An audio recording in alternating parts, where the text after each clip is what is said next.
उपमा के 4 अंग होते हैं, जिसकी तुलना की जाती है उसे उपमेय कहते हैं, जिससे की जाती है उसे उपमान कहते हैं, जो शब्द तुलना कराते हैं उसे वाचक शब्द कहते हैं, और जिस आधार पर तुलना किया जाता है उसे साधारण धर्म होता है, इसे कहते हैं पूर्णोपमा, पूर्णोपमा अलंकार। दूसरा होता है लुप्तोपमा अलंकार, और तीसरा होता है मालोपमा अलंकार, मालोपमा अलंकार। नमस्कार, आदाब दोस्तों, कैसे हैं? फर्स्ट क्लास, मस्त। हम लोग हिंदी में अलंकार देख रहे थे। उस अलंकार की सीरीज श्रृंखला को आगे बढ़ाते हुए आज हम लोग उपमा अलंकार देखेंगे। उपमा से जनरली उपमा बड़ा आसान सा अलंकार होता है, लेकिन जब थोड़ी सी गहराई में उतरेगा तो उपमा से बड़ी कठिन प्रश्न बनते हैं। और उत्तर प्रदेश में जितने भी एग्जाम होते हैं, वनडे से लेके आरओ यारो तक, उसके लिए बड़ा पसंदीदा टॉपिक होता है अलंकार। अलंकार से प्रश्न जरूर पूछ दिए जाते हैं, ठीक है? तो पेन और पेपर कॉपी लेके बैठिए, आज अलंकार देखा जाए। और अलंकार में क्या? उपमा अलंकार। बिना वक्त बर्बाद किए सीधे अपने टॉपिक पे आते हैं। उपमा, जनरली अगर बात उपमा की किया जाए तो उपमा का शाब्दिक अर्थ क्या होता है? पहला सवाल यहीं से कर लिया जाए, शुरुआत यहीं से कर लिया जाए। उपमा का शाब्दिक अर्थ क्या होता है? उपमा का शाब्दिक अर्थ होता है तुलना या समानता। जब भी किसी व्यक्ति की तुलना किसी से कर दी जाए तो उसे उपमा कहते हैं, उसे समानता कहते हैं, तुलना कहते हैं। तो सामान्य सी बात यही हुई, अलंकार भी यहीं से होगा, ठीक है? लेकिन एग्जाम के दृष्टि से उपमा क्या है, कैसे है, कितने ढेर सारे प्रश्न बनते हैं, आइए चलिए देखा जाए। तो उपमा का शाब्दिक अर्थ आपने जान गया। उपमा का शाब्दिक अर्थ होता है तुलना। या जैसे अगर मैं एक वाक्य यहां लिख दूं कि राधा का मुख चंद्रमा के समान है, चंद्रमा के समान, ठीक है? तो आप कहेंगे कि उपमा अलंकार है। इसमें कौन सा अलंकार होगा? उपमा अलंकार होगा, ठीक? बहुत सही बात है। राधा के मुख की तुलना किससे कर दिया गया? चंद्रमा से कर दिया गया, तो सीधी सी बात उपमा अलंकार तो हो गया। लेकिन अब यहां से देखा जाए कैसे कैसे प्रश्न आगे बढ़ता है। उपमा अलंकार के 4 अंग होते हैं। ध्यान से सुनिएगा, मैंने क्या कहा?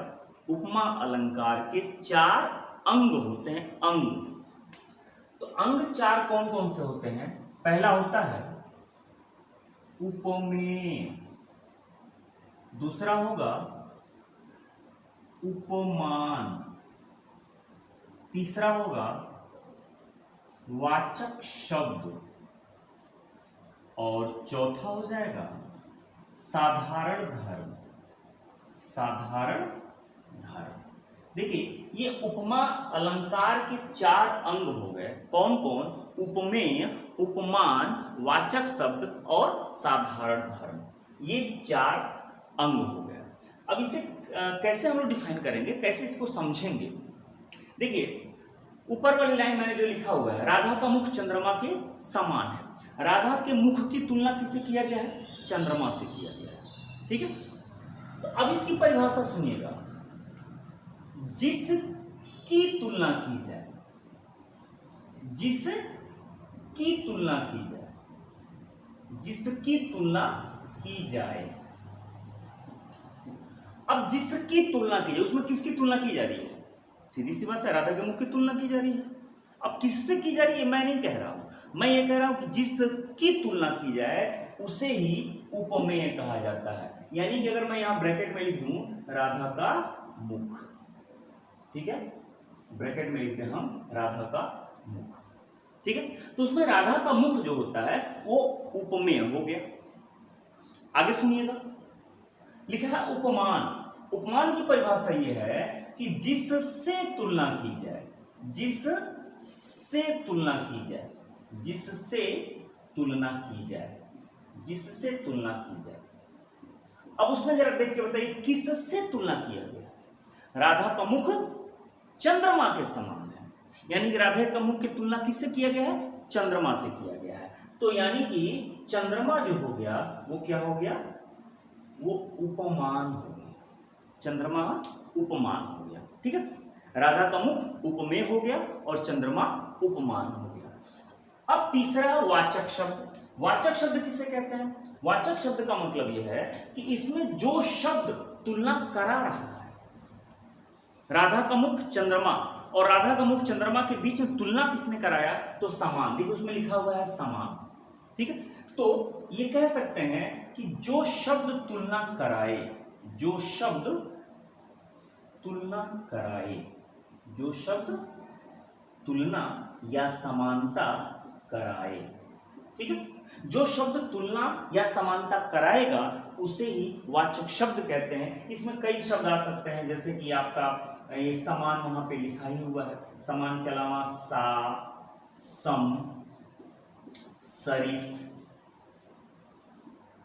सी, जैसा, ये कुछ शब्द हैं जो आएंगे ही आएंगे। अगर आपको बहुत डिटेल में नहीं पढ़ना है उपमा अलंकार तो बस इतना याद रखिए, किसी भी अलंकार में सा, सम, समान, सरिस अगर ये वाचक शब्द आपको दिखाई दे तो बेहिचक कह दीजिए ये उपमा अलंकार है, ठीक है। बात नहीं समझ में आ गई? आगे देखिए, लिखा है साधारण धर्म। अब इसमें साधारण धर्म किसे कहते हैं? तो आपने देख लिया राधा का मुख जो उपमेय हो गया, आपने देखा चंद्रमा की जो उपमान हो गया, और आपने देखा समान की जो कि वाचक शब्द हो गया। लेकिन साधारण धर्म की परिभाषा सुनिएगा, जिस आधार पर तुलना की जाए, जिस आधार पर तुलना की जाए। जैसे राधा का मुख चंद्रमा के समान है, तो भाई क्यों तुलना किया गया? रीजन क्या था तुलना करने का? राधा का मुख चंद्रमा के जैसा गोल है इसलिए तुलना कर दिया, या कि राधा के मुख में चंद्रमा जैसा दाग धब्बा दिखाई देता इसलिए तुलना कर दिया, या वो प्लेनेट है इस आधार पर तुलना कर। किस आधार पर तुलना किया गया है? तुलना करने के एक आधार है, और आधार क्या है? राधा का मुख चंद्रमा के समान सुंदर है। सुंदर, सुंदरता के आधार पर हमने तुलना किया है। मैंने इस लाइन में नहीं लिखा है, मैंने जानबूझ के नहीं लिखा है। अब दूसरी लाइन देखिए, मैं अभी यहां पे लिखता हूं, राधा का मुख चंद्रमा के समान सुंदर है। अब मैं क्या लिखूंगा? सुंदर है। ये जानबूझ के मैंने दो लाइनें लिखी। राधा का मुख उपमेय हो गया, चंद्रमा उपमान हो गया, समान वाचक शब्द हो गया। अब ये देखिए सुंदर। अब यहां पे परिभाषा क्या थी? जिस आधार पर तुलना की जाए, जिस आधार पर तुलना की जाए। अब यहां ब्रैकेट में लिख सकते हैं सुंदरता। सुंदरता, ठीक है। सुंदरता वो आधार है, वो बेस है जिसके आधार पर तुलना किया गया, ठीक है। तुलना करने में कोई आधार तो होना चाहिए ना, क्यों तुलना कर देंगे किसी से? तो सुंदरता के आधार पर तुलना किया गया, इस आधार पर कहते हैं इसे साधारण धर्म, ठीक है। इसका स्क्रीनशॉट लीजिए, फिर मैं मिटाता हूं।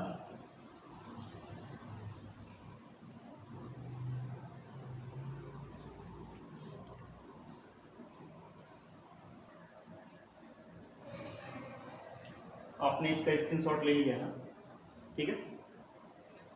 मिटाने से पहले एक बार मैं और क्लियर कर देता हूं। ये चार उपमा के चार अंग होते हैं। जिसकी तुलना की जाती है उसे उपमेय कहते हैं, जिससे की जाती है उसे उपमान कहते हैं, जो शब्द तुलना कराते हैं उसे वाचक शब्द कहते हैं, और जिस आधार पर तुलना किया जाता है उसे साधारण धर्म कहते हैं, ठीक है। चलिए अब इसके बाद देखिए, इसके बाद क्वेश्चन आपके सामने ये बनेगा कि उपमा अलंकार कितने प्रकार का होता है। और उपमा अलंकार का प्रकार ये अंग था। उपमा अलंकार, उपमा के कितने अंग होते हैं? तो आपने कहा था 4 अंग होते हैं। अब अगला सवाल ये है कि उपमा के कितने प्रकार होते हैं? उपमा अलंकार कितने प्रकार का होता है? तो उपमा अलंकार 3 प्रकार का होता है। पहला होता है, इसे कहते हैं पूर्णोपमा, पूर्णोपमा अलंकार। दूसरा होता है लुप्तोपमा अलंकार और तीसरा होता है मालोपमा अलंकार। मालोपमा अलंकार, देखिए 3 अलंकार निकल करके सामने आ गए।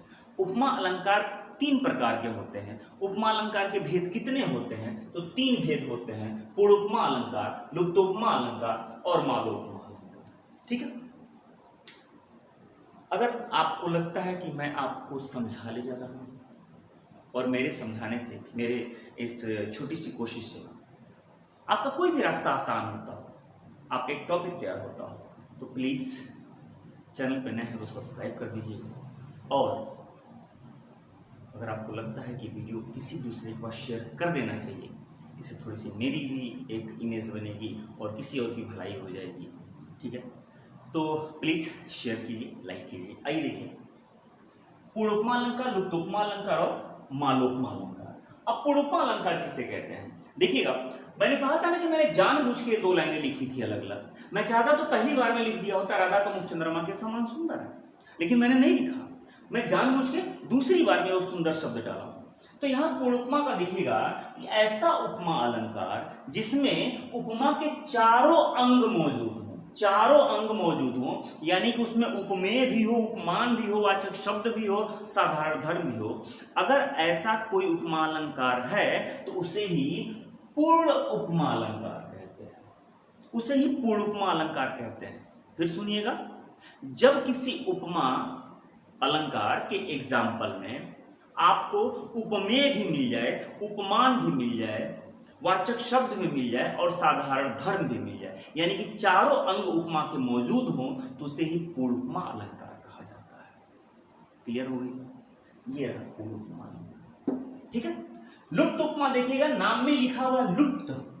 लुप्त उपमा के चारों अंग में से कोई एक लुप्त हो जाए, कोई एक गायब हो सकता है उपमेय न हो सकता है उपमान न हो सकता है साधारण धर्म ही ना हो। ठीक है, लेकिन याद रखिएगा, वाचक शब्द कभी गायब नहीं हो सकते, क्योंकि वही तो तुलना करा रहा है, उसी से तो हम जान रहे उपमा अलंकार है, तो वाचक शब्द तो कभी गायब नहीं होगा। अभी देखिए, मैंने ऊपर वाली लाइन में देखिए साधारण धर्म मैंने गायब कर दिया था। तो अगर उपमा अलंकार के चारों अंग में से वाचक शब्द को छोड़ करके, वाचक शब्द गायब नहीं होता है, कोई एक अंग गायब हो जाए, उसे ही कहते हैं लुप्त उपमा अलंकार। चारों अंग मौजूद हो, पूर्ण उपमा अलंकार, कोई एक गायब हो जाए, लुप्त हो जाए, तो उसे लुप्त उपमा अलंकार कहते हैं। अब मालोपमा के बारे में सुनिएगा, मालोपमा अलंकार किसे कहते हैं? मालोपमा अलंकार कहते हैं उसे कि जब किसी उपमा अलंकार में एक उपमेय हो, अनेक उपमान हो, एक ही उपमेय हो और अनेक उपमान हो, यानी कि उपमेय एक हो, उपमान अनेक हो, तो वहां पर मालोपमा अलंकार होता है। जैसे अगर उपमेय उपमान आपको नहीं समझ में आ पा रहा है तो बस ऐसे समझिएगा कि राधा के मुख की तुलना चंद्रमा से भी कर दिया जाए, सूरज से भी कर दिया जाए, आसमान से भी कर दिया जाए, सितारों से भी कर दिया जाए, तो ऐसे कंडीशन में उस अलंकार को कहते हैं मालोपमा अलंकार। यानी कि उपमेय एक हो, उपमेय कौन? राधा का मुख। उपमेय एक हो, उपमान अनेक हो, एक ही व्यक्ति की तुलना कई से कर दी जाए, कई उपमान हो जाए वहां पर, तो उसे ही मालोपमा अलंकार कहते हैं। मेरी बात समझ में? अभी एग्जाम्पल जब मैं कराना शुरू करूंगा ना सब, तो एग्जाम्पल जब मैं कराऊंगा तो आपको एकदम क्लियर हो जाएगा। अभी मैं जब ढेर सारे एग्जाम्पल दूंगा और आप ही से मैं पूछूंगा और आप ही बताएंगे उसमें से कौन सा एग्जाम्पल पूर्णोपमा अलंकार है, कौन सा लुप्तोपमा अलंकार है, कौन सा मालोपमा अलंकार है। ठीक है, तो फिर एक बार तीनों की परिभाषा सुनिएगा। जब उपमा के चारों अंग मौजूद हो तो उसे पूर्णोपमा अलंकार कहते हैं, और जब उपमा का कोई एक अंग गायब हो जाए, वाचक शब्द को छोड़कर, वाचक शब्द कभी गायब नहीं होता है, जब कोई एक अंग गायब हो जाए, लुप्त हो जाए, तो उसे ही लुप्तोपमा अलंकार कहते हैं। और उपमेय एक हो, उपमान अनेक हो, तो उसे ही मालोपमा अलंकार कहते हैं। ठीक है, मेरी बात समझ में आई? ठीक है, तो ये उपमा के 4 अंग और उपमा के 3 प्रकार। ठीक, छोटा छोटा वीडियो बना रहा हूँ ताकि आप बहुत अच्छे से समझ सकें। अगले वीडियो में मैं पूरी तरह से आपके सामने ढेर सारा एग्जाम्पल रखूँगा और आप खुद बताएंगे कि कौन सा एग्जाम्पल गुण उपमा का है, कौन सा एग्जाम्पल लुप्त उपमा का है और कौन सा एग्जाम्पल मालूम उपमा का है। चलिए मिलते हैं फिर तक अगले वीडियो में, तब तक के लिए